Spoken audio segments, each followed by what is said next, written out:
ابو جال نے جب اعلان کیا نا جو حضور کو شہید کرے گا تو اسے 100 سرخ اونٹ دیے جائیں گے۔ حضرت فضالہ بن عمیر ایک صحابی ہیں، کہتے ہیں میں عورتوں کا معاذ اللہ بڑا رسیہ تھا، تو کہتے ہیں میں خنجر بغل میں دبا کے نا تو طواف کعبہ کرنے چلا گیا۔ کہتے ہیں وہاں جب میں پہنچا تو میں نے دیکھا حضور بھی طواف کر رہے ہیں، تو نبی کریم نے مجھے دیکھتے ہی حضور میرے قریب آئے اور مجھے نہیں بتانا پڑا، حضور فرمانے لگے تیرا نام فضالہ ہے؟ میں نے کہا ہاں۔ تو محبوب فرمانے لگے کیا باتیں کر رہے ہو اپنے آپ سے؟ کہتے ہیں میں دل میں سوچ رہا تھا کہ طواف کرتے میرے قریب سے گزریں گے تو خنجر مار دوں گا، کیا باتیں کر رہے تھے؟ فضالہ کہتے ہیں میں تو جب آیا تھا تو ایک بی بی سے مل کے آیا تھا، میں نے کہا تھا کہ میں آج بڑی رقم لے کے آؤں گا اور معاذ اللہ تیرے پاس رات گزاروں گا۔ کہتے ہیں میں تو اس سے بات کر کے آیا تھا۔ اب حضور سید عالم صلی اللہ علیہ وسلم نے پوچھا تو فضالہ ہے؟ میں نے کہا ہاں۔ کیا باتیں کر رہے تھے اپنے آپ سے؟ میں نے جھوٹ بولا۔ میں نے کہا جی وہ تو میں تو ذکر کر رہا تھا اپنے دل میں۔ کہتے ہیں حضور مسکرائے اور مسکرا کے فرمانے لگے چل چھوڑ، جس کام آیا تھا وہ کرتا کیوں نہیں؟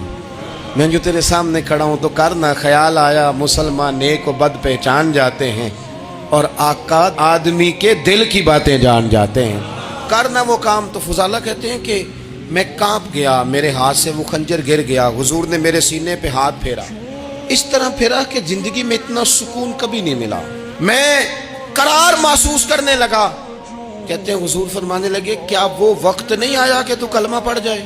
کہتے ہیں میں نے فوراً کہا حضور آ گیا ہے وقت، پڑھائیں مجھے کلمہ۔ کہتے ہیں نبی پاک نے کلمہ پڑھا دیا، میں مسلمان ہوا۔ میں واپس لوٹا تو وہی عورت بن سنور کر تیار ہو کر گلی میں کھڑی تھی۔ عادتیں بدل جاتی ہیں، شرط یہ ہے کہ ہم تھوڑی سی کوشش کریں، شرط یہ ہے کہ ہم اپنے آپ کو اللہ رسول کی بارگاہ میں پیش کریں۔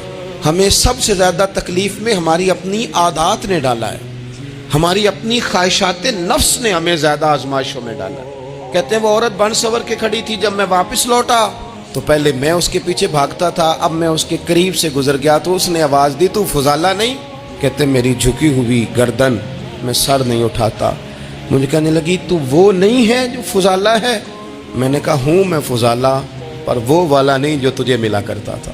کہا تو اب کون ہے؟